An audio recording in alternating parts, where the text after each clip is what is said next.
नोएडा से लाइव तस्वीरें हम आपको दिखा रहे हैं, जहां पर रावण दहन किया जा रहा है, आतिशबाजियां हो रही हैं। आप देख सकते हैं नोएडा से सीधी तस्वीरें।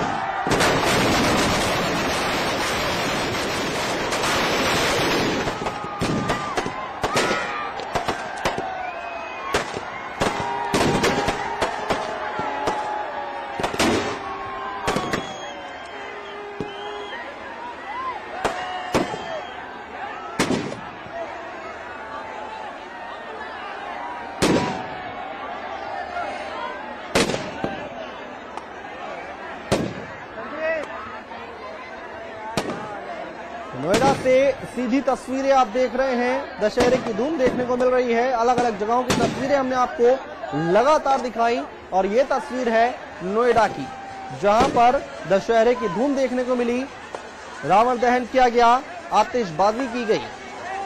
नोएडा से सीधी लाइव तस्वीरें हम आपको दिखा रहे हैं।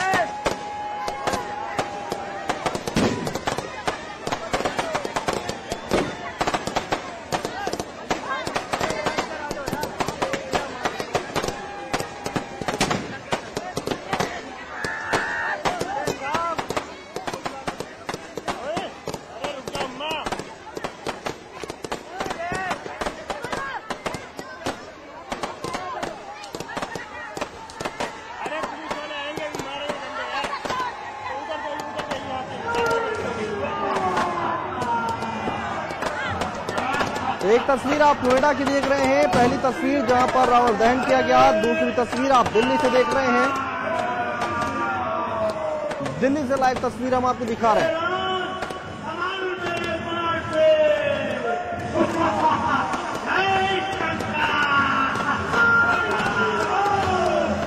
एक तरफ नोएडा की आतिशबाजी आप देख रहे हैं, दूसरी तस्वीर में आपको दिल्ली की तस्वीर दिखाई दे रही है।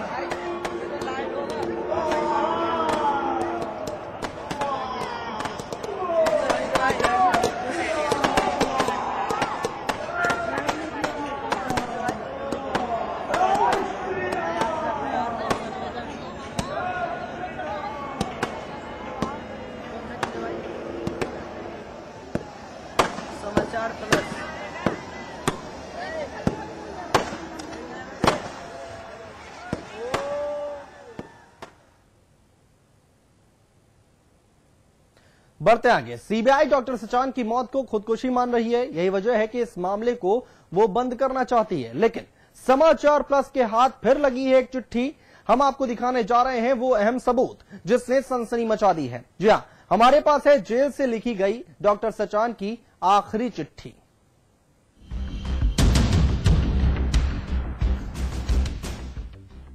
तैयार हो जाइए, डॉक्टर YS सचान केस में एक और अहम खुलासा देखने के लिए हम आपको जो दिखाने जा रहे हैं वो बेहद सनसनीखेज है, साथ ही चौंकाने वाला भी, क्योंकि इस बात को लेकर हमेशा ही सवाल उठते रहे हैं कि अगर जेल के भीतर डॉक्टर सचान का कत्ल हुआ तो उसकी वजह क्या थी। हमारा खुलासा बहुत हद तक आपको उस वजह के करीब ले जाएगा। हम आपको दिखाने जा रहे हैं डॉक्टर सचान की वो आखिरी चिट्ठी जिसके बाद उनकी जिंदगी खत्म हो गई। जेल से अपने सीनियर और लखनऊ के तत्कालीन CMO डॉक्टर AK शुक्ला को भेजी गई 14 लाइनों की इस चिट्ठी की एक एक लाइन बेहद अहम है।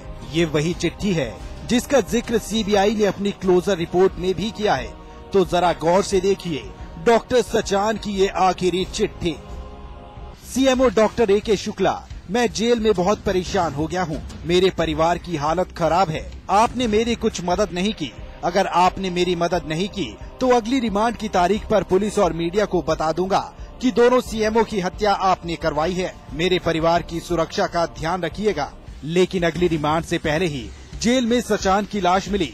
NRHM घोटाले में डॉक्टर AK शुक्ला भी डॉक्टर सचान के साथ ही आरोपी थे। पुलिस ने इस केस में जहां सचान को फौरन गिरफ्तार कर जेल भेज दिया था, तो वहीं डॉक्टर AK शुक्ला के लिए पुलिस का रवैया हमेशा ही नर्म रहा। ऐसे में साफ है कि इस चिट्ठी के जरिए डॉक्टर सचान ने CMO डॉक्टर AK शुक्ला को ताकीद देने की कोशिश की थी। लेकिन हम आपको डॉक्टर सचान की कुछ और चिट्ठियां दिखाएंगे, वो चिट्ठियां जो उन्होंने जेल से अपनी पत्नी डॉक्टर मालती को लिखी थी। इन चिट्ठियों से पता चलेगा कि वो किसी अनहोनी की आशंका से डरे हुए थे।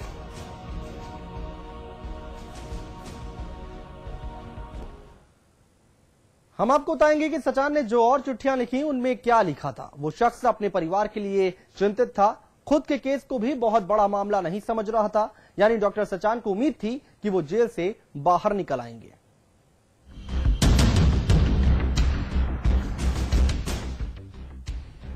डॉक्टर सचान बार बार पत्नी को आगाह करते थे कि वो अपना और बच्चों का खास ख्याल रखे।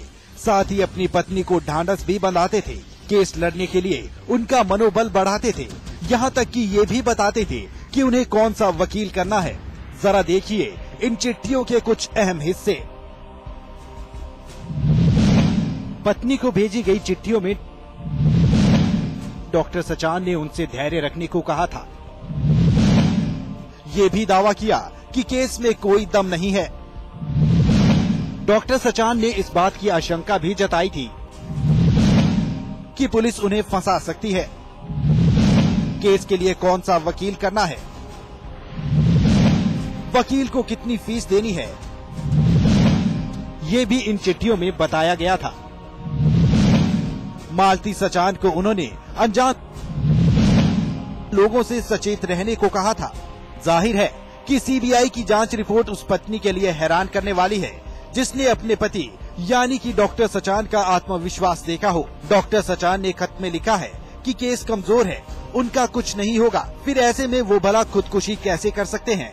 फिर वो शख्स जो अपनी पत्नी और बच्चों तक को महफूज रहने की बात कहता हो, वो भला अपनी जिंदगी क्यों खत्म कर लेगा? बहरहाल सीबीआई की इस अंतिम रिपोर्ट पर डॉक्टर सचान की पत्नी मालती सचान पहले ही सवाल खड़े कर चुकी है और अब मामला अदालत की चौखट पर है। अदालत को ही तय करना है कि सीबीआई की इस क्लोजर रिपोर्ट में कितनी सच्चाई है। अमितेश श्रीवास्तव, लखनऊ, समाचार प्लस। अरबों रुपए के एनआरएचएम घोटाले में लखनऊ के डिप्टी सीएमओ डॉक्टर सचान के साथ तत्कालीन सीएमओ डॉक्टर ए के शुक्ला भी आरोपी थी। लेकिन समूचा तंत्र ए के शुक्ला को बचाने में जुटा रहा, तब जबकि डॉक्टर सचान को आनन फानन में जेल भेज दिया गया। डॉक्टर सचान ने जेल में रहते हुए अपनी पत्नी डॉक्टर मालती को कई चिट्ठियां भेजी। इन चिट्ठियों में डॉक्टर सचान ने खुलासा किया है आईजी एसटीएफ ने किसी शख्स को सचान के पास जेल में भेजा था। वो सचान के पास गया, लेकिन सचान के सामने उसकी पोल खुल गई। सचान ने उससे कोई बात नहीं की। सचान ने चिट्ठी में लिखा, वो जेल में मुझसे मिलने आया, उसने अपना नाम प्रमोद सचान बताया। मैं ताड़ गया कि ये कोई गड़बड़ आदमी है। मैंने उससे ज्यादा बात नहीं की। वो करीब आधे घंटे मेरे पास रहा। चलते वक्त कहने लगा कि मैं एसटीएफ में हूँ और मुझे आईजी एसटीएफ ने आपके पास भेजा था, आपके दिल का राज जानने। मैंने फिर वही कहा कि जिन्हें पकड़ना है पुलिस वहाँ पहुँच भी नहीं सकती। मुझे सीधा समझकर परेशान किया जा रहा है। तब प्रमोद सचान ने भी कहा कि मुझे पता है कि इसमें हाई लेवल के लोग शामिल हैं। पहली बार सामने आई डॉक्टर सचान के हाथों लिखी गई ये चिट्ठियां कई सवाल खड़े कर रही हैं। हमने सचान की आखिरी चिट्ठी के बारे में आरोपी डॉक्टर ए के शुक्ला से उनका भी पक्ष जानने की कोशिश की। डॉक्टर शुक्ला कैमरे पर नहीं आए। उनकी तरफ से उनके बेटे डॉक्टर अभिषेक शुक्ला ने दावा किया कि ये चिट्ठी पुलिस के आला अधिकारियों ने डॉक्टर सचान पर दबाव बनवाकर लिखवाई थी। उनका ये भी कहना था कि सचान ने ये चिट्ठी लिखी, मगर ये चिट्ठी डॉक्टर ए के शुक्ला को कभी नहीं मिली। उनके मुताबिक ये चिट्ठी पुलिस के अधिकारियों ने सीबीआई को मुहैया कराई। लिहाजा पुलिस अधिकारी ही बता सकते हैं कि इस चिट्ठी का सच आखिर क्या है। रही बात डॉक्टर ए के शुक्ला की, तो वो पूरी तरह बेगुनाह हैं। अब सवाल ये है कि जब इतने सारे सवाल मुंह बाए खड़े हैं, तो आखिर सीबीआई सचान की मौत के मामले को बंद क्यों करना चाहती है? अमितेश श्रीवास्तव, लखनऊ, समाचार प्लस। सवालों का एक पूरा मकड़जाल सचान की मौत के आसपास फैला है। इस मकड़जाल में उन तमाम सवालों के जवाब उलझे हैं जो अब तक सुलझाए नहीं जा सके। सचान जेल में थे। उन्हें इस बात की चिंता नहीं थी कि वो सलाखों के पीछे हैं। उन्हें लग रहा था कि आज नहीं तो कल वो सलाखों के पीछे से बाहर निकल ही आएंगे और खुली फिजाओं में सांस लेंगे। सचान ने अपनी बीवी को लिखे खत में कहा था कि छोटू का काम रात दिन एक अर्ज जरूर करा देना और पैसे की चिंता मत करना। अगर पैसा कम पड़े तो भैया के माध्यम से ले लेना, जमीन बेचकर उनको दे दिया जाएगा। लेकिन अब सवाल ये उठता है कि सचान ने जिन बड़े लोगों का जिक्र किया, आखिर ये बड़े लोग कौन थे?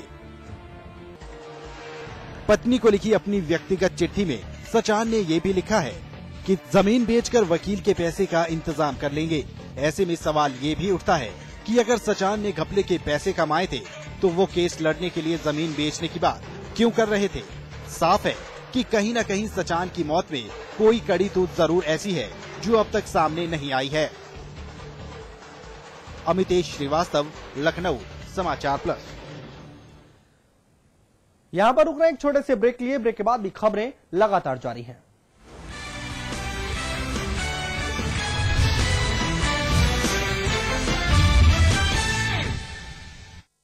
शेक पिएगा? पर बनाएगा कौन?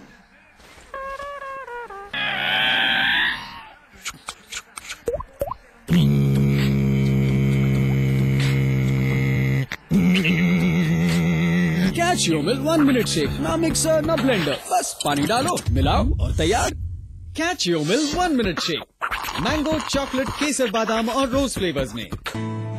India's largest university, with 25,000 students from 26 states of India and 16 countries, 25 international tie-ups, placements in 300 corporates, hostel facility for 15,000 students, ranked amongst the top universities of India, 600-acre campus, lovely professional university, transforming education, transforming India. Hey baby, how's it going? It's fun and refreshing.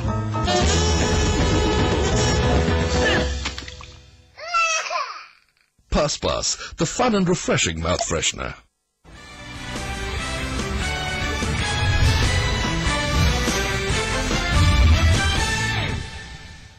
Break के बाद स्वागत है आपका और अब बात करेंगे नटवरलाल की नौटंकी की।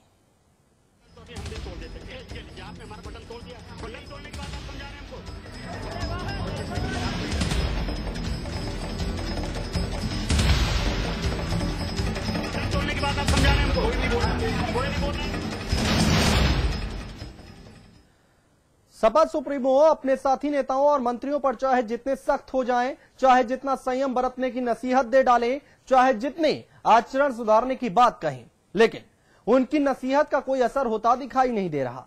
ताजा मामला नटवर गोयल का है।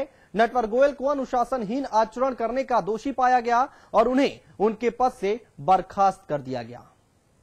तो अभी हम भी तोड़ देते हैं। ये लीजिए, आपने हमारा बटन तोड़ दिया। यही हुआ बटन। आप यही कहना चाह रहे हैं ना? बटन तोड़ने की बात आप समझा रहे हैं हमको? अरे कुछ सुना आपने? मंत्री जी को बर्खास्त कर दिया गया है।